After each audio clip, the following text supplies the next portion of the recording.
Okay, wonderful. Well, welcome everybody. It's good to see you, our second meeting of the year.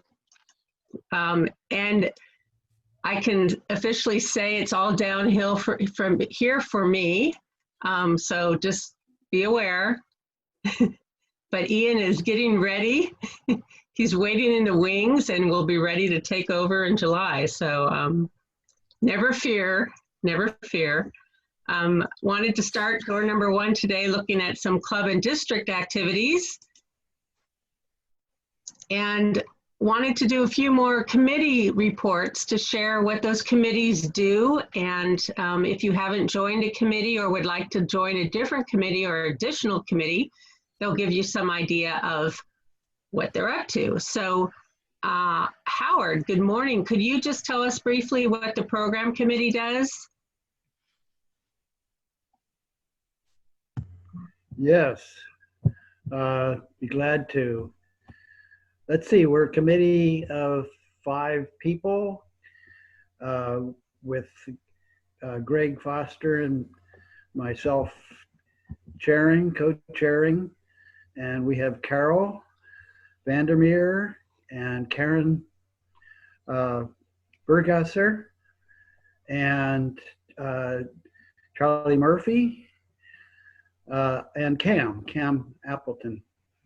On our committee, we're a very efficient committee that meets just once every half year, and we decide on all the programs for the next half year for our meetings, our Friday meetings. We usually leave 1 or 2 meetings open for ideas that come up during the half year, but we'll meet about 1 or 2 months before the next half year.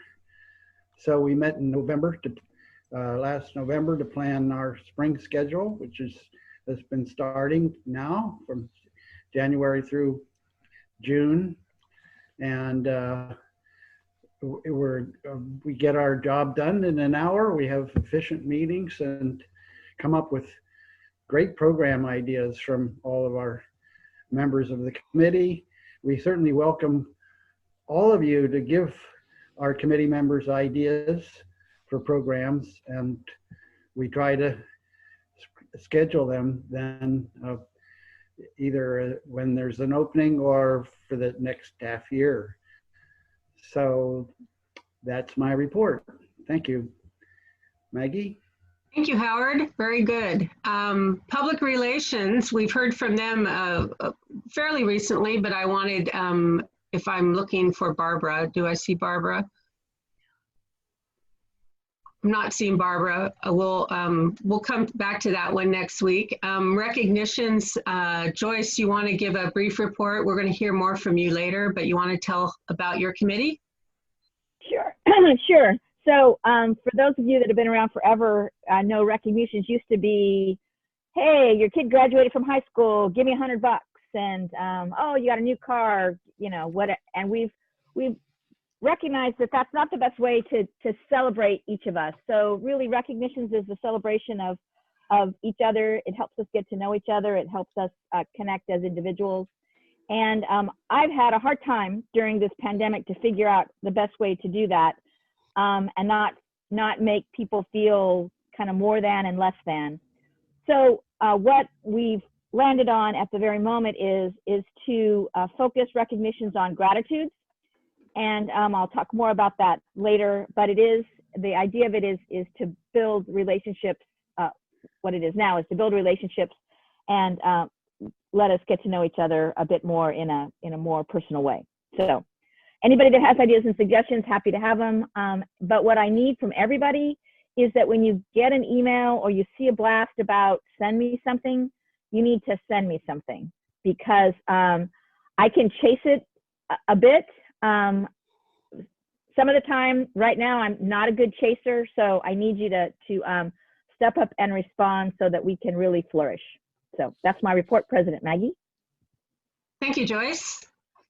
Nick, do you want to tell us what Sergeant at Arms? I guess right now it's a lot different than it would normally be, but if you want to tell us what that committee is about. Sure.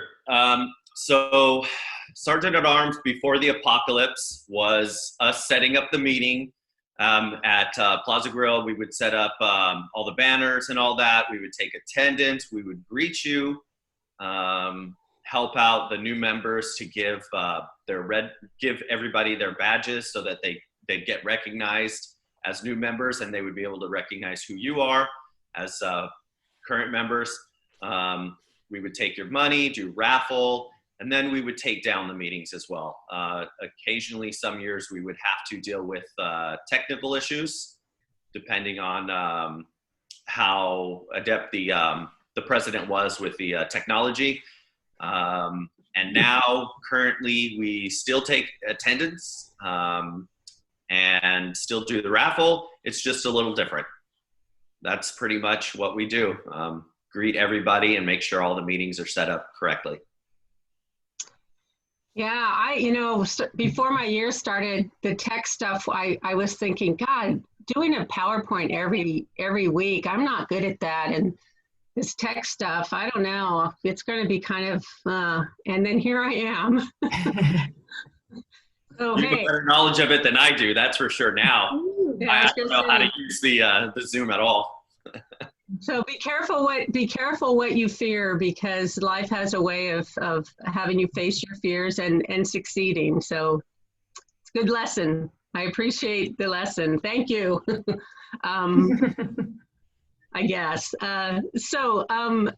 Randy, let's tell them what finance would be doing and hopefully will be doing soon. Did you say Randy or Brandy? I said Randy. Well, finance is, I haven't heard from the board, so finance has been on hiatus. So I have no news. Are we thinking of warming it back up? You are on hiatus, but I thought you could tell people what the committee would be doing and will be doing again soon, but probably not like imminently, but I'm hopeful for Ian's year. Oh, good. Okay, well, sure. The Financial Assistance Committee is used to be, I guess, before Howard's program committee was the most efficient committee in that we never met in person. Actually, we did during Howard's presidential year because that was a presidential decree. But what we do is we get local requests for needs in the local area from various groups. And then the committee meets via internet and deliberates over email. And then when the group had about a $7,000 budget before the apocalypse, so we would go through the budget and we would award it out in the community and contact the treasurer directly and have the funds sent directly to the recipients, and try to work with the Public Relations Committee to have the public relations associated with the award or the gift. So it would be things like youth programs, like Big Brothers Big Sisters would be an example. Lost Coast Camp. Those are the types of things that we would fund. Thank you, Randy. So what it was like is when people were asking us directly for money rather than a service project, it tended to go to the finance committee to determine, whereas these other committees are often, also are donating money, but are also focused on trying to do direct service projects. So I think the club, when we had a big budget, we had money that we could set aside to respond to direct appeals for financial assistance. So hopefully we'll get back to that when we can do our fundraising regularly again. It was a great opportunity to deal with problems that come up in the community. Yeah. And infuse some quick cash. Right. Thank you, Randy. The last one we're going to do today is Interact. And I know there have been a big changes there. And Nick, did you want to give Nick or who else is with Interact? And then we can see if we could hear from our interactors also. So it's Interact Rotaract. With Rotaract, they're kind of trying to trudge along and maintain the few members that they have. They're really core members. So they still continue to have meetings every Wednesday. They're not really very active just because there are very few meetings and their members don't really want to mix with a lot of people. So that's understandable. So they're just barely kind of hanging on and waiting this thing out. But they still continue to meet every Wednesday at 6 o'clock on Zoom. For Interact, they are also distanced. They have a lot of hoops to jump through in order to get permission from the school to do any projects, but the school is being very helpful and allowing their students to do a few projects.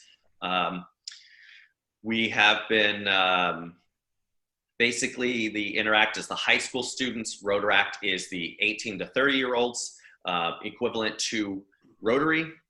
The Interact is the most active in our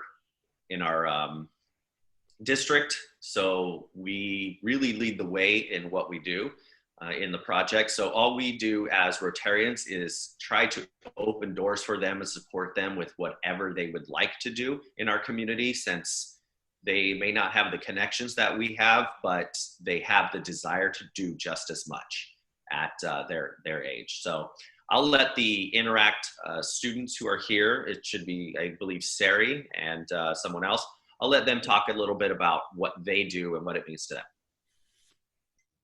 Thank you, Nick. Sari, do you want to share anything with us today about Interact? Sure. I think Nick definitely touched on it, but just primarily we're having to do activities that are outside, beach cleanups, like invasive weed pulling at the beach. We've been doing a lot with Coats for the Cold recently, but we're definitely looking for more projects. We've been trying to do some stuff online, but that's been hard. And it is really hard, like Nick mentioned, getting permission for everything through the school. So that's something that's made it harder to do as many activities as we've done in the past. Mm-hmm. Thank you, Sari. Ian, did you want to share anything about your interacting? I think Nick and Sari touched on most of it, but yeah, it's just been a lot harder this year to find projects to be working on and really to just be doing much of anything besides just like being outside distance stuff. Like we aren't able to do much inside at all. So it's just been a very different year. Yeah, it is. And we really feel for you guys and just know that we're here to support you and club members, please, if we have projects that will fit Interact guidelines, and please remember to invite them along so that they can participate if they're able. And let's keep them going with what they're doing. And this, you know, it will get better, but it's not there yet. So thank you so much. We're going to move on and we'll do the rest of those committees next week. I'd like to move on now to our district governor-elect, and we're going to give him some time today to share some district governor-y things. So I will stop sharing, Dustin, in case you need to. And you have at it. I got a DG minute here. And I'll keep it at a DG minute because we don't shut up. If you give us more than that, we can talk forever. I'll give you two. I'll give you 3 minutes. I'll take 3 minutes all day. Actually, you have 5 minutes, so feel free. Sure. I'll try to talk slow then. Anyway, as far as what I'm up to at the district level, it's a lot. So imagine you're watching a feature-length film on, TV, and at the very end they show the credits and everything, everyone's name like races down. It's essentially like, in like 2 minutes. That's what like all my duties right now are, like racing like that. So everything is ramping up with pre-pets, pets, post-pets, international assembly, district conference, district training, district leadership gathering, AG training. It is a lot of stuff all at once, but that's okay. That's the way it goes every year. And actually, Zoom has kind of made it easier in some ways because you can connect a little bit quicker with people. But in other ways, it's made it a little more difficult because people expect that you have all these hour slots for meetings, and you don't. So that's okay too. But it's fine. It's a tool that's going to stick with us. I think all of us in some capacity after the apocalypse lifts, if that's a thing. But to that, Rotary International has put together a pretty good resource for Zoom and other sort of techniques for holding meetings and stuff. I'll put it in the chat, but it's tgig.org. The Global Impact Group is what that's an acronym for. And I'll put it in the chat, but they have just good general information for specs for cameras and sound stuff. And, it's designed to be a place where you can go to, essentially train and be able to facilitate stuff like meetings and whatnot without, any hassle. I know it's been tough kind of figuring out what to use. Do you get a green screen, or what kind of camera would you get, or what kind of computer? So anyway, it's a really, really helpful website that I'm directing everyone to, and I think RI is going to, or not think, no, that they're going to, start directing more training there, along with the RI Learning Center, which has come a long way too. I don't know if any of you, how familiar you are with the RI Learning Center through my Rotary and how it's been in the past, but it's been really clunky in the past and hard to search and find stuff, and they're full revamping that. So that's going to change the way we do training at all levels of Rotary going forward, which is really great. It gives us more time to collaborate and interact with each other on a personal and kind of more strategic level when we do get together, and all the informational stuff can be centralized and accessible to presidents and committee members, and clubs at any time. So that's really, really great. So that's all the kind of boring, useful stuff. Something cool. Okay, I'm just going to show you my background. Involves a lot of stuff from Sunrise. So this is kind of the background I use going forward. This right here is my plaque from when I first joined the club. Right next to it, you'll see a little baseball. That is the baseball that all the governor nominees signed in Colorado last year. We called ourselves the Governor All-Stars. So we all signed a baseball for each other, and now we have that as a little memento. So that's that. Beneath that, these flowers are the flowers that Karen gave me on my first day as president. I always kept those, and so there they are right there. I don't know if you've seen it, but right below that is a little paperweight, and that's actually Arcata Rotary paperweight. It says Rotary International, and it's a fire and light one. So it's probably worth a couple grand right now. But Tomas found that he's got a knack for finding these odd, like Rotary historical items for whatever reason. He's came across a few of them, and he gave that one to me because it's it's the Arcata Rotary. It says Rotary International. It's the Arcata Plaza. He's like, here, dude, use this. So that goes in the backdrop, and then just a few of my favorite books right there, which you never see unless I really tilt. But that's it, and it's kind of cool to have fun stuff in your background when you're doing meetings and whatnot, whether it's the green screen or whatever. But that's something that's been useful for me, and that's my background summary. And I think I've used up my DG 3 minutes. Yeah, I can keep going, Maggie.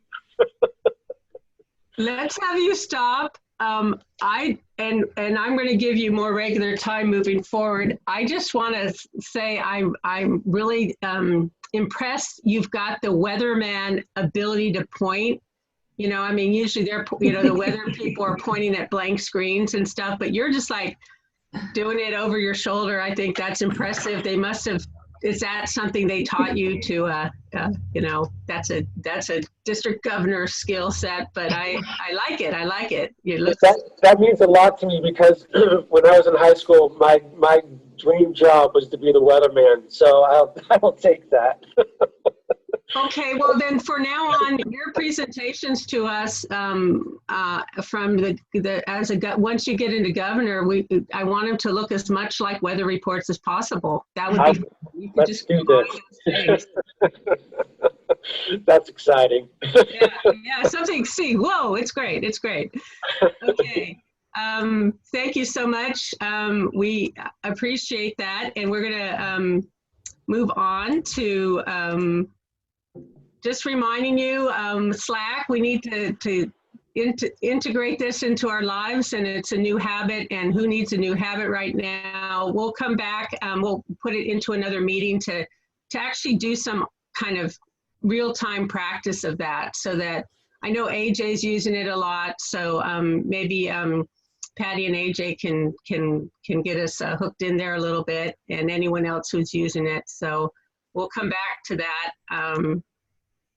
Again, reminding you, this is coming up now. Our first session will be next week, and on the 20th. And I believe, Romy, we sent out the invitation and have asked people to RSVP to you. So anything you want to add at this point? I'm really excited about this training. It's a time when we're learning more about history and understanding about racial issues, about inclusivity and equity. And when we look to the future of what we want our club to look like, my heart screams, I want our club to look more diverse, more inclusive. I want our outreach to include every corner of our community where need lies that we may not have been paying attention to. Understanding, having this conversation about racial injustice and equity is, I think 2020 taught us a lot of lessons about the need to look at our entire community and make sure that our focus is broad and inclusive. There's so, like I say, it just is really exciting to me that we have this opportunity as a club to come together and have these conversations. And sometimes conversations about race are very difficult, but that's because racial issues are very difficult. It's not that it's hard to have the conversation necessarily. So the more that we talk about it, the more comfortable, the more broad our perspective becomes, and the more natural it becomes that we be able to be a club that reaches out and includes and looks in directions that we haven't looked before. It is absolutely the vision of Rotary, and I would love that our club is on the fore. You know, we're the leading the way on this for Rotary. It's a 2-hour training. Thank you. It's a 2-hour training. I've gone through these trainings with Stepping Stone Diversity a number of times, and I always walk away with just that. I didn't think about that. And don't be afraid of having these conversations. They're wonderful. I walk away saying, I understand things in a new way, and I'm so thankful that I do. So please join us. I want to say thank you to Howard, Rebecca, Ian, both Charlies, Brandy, Jessica, Craig, and Steph, who have RSVP'd. I would love that list was 5 times longer than it is. Please, Romy, ROMI @humboldt.edu. Send me your email and say I'm in. Even if you can't go to both of them, just join us and be part of this conversation. This is the future of our club, of Rotary, to be inclusive, to recognize all the need in our community. Join us in this conversation, please. I'm super excited that this is the way that we're kicking it off. I'm so thankful to our board for approving to pay for this training. Please take advantage of it with me. Thank you. Well said. Well said. Please remember, I'm going to be there. I obviously haven't RSVP'd. So there's a lot of us out there who probably said, oh yeah, I'm going, and forgot to respond to that email. So let's do that, and let's learn together, and let's grow together.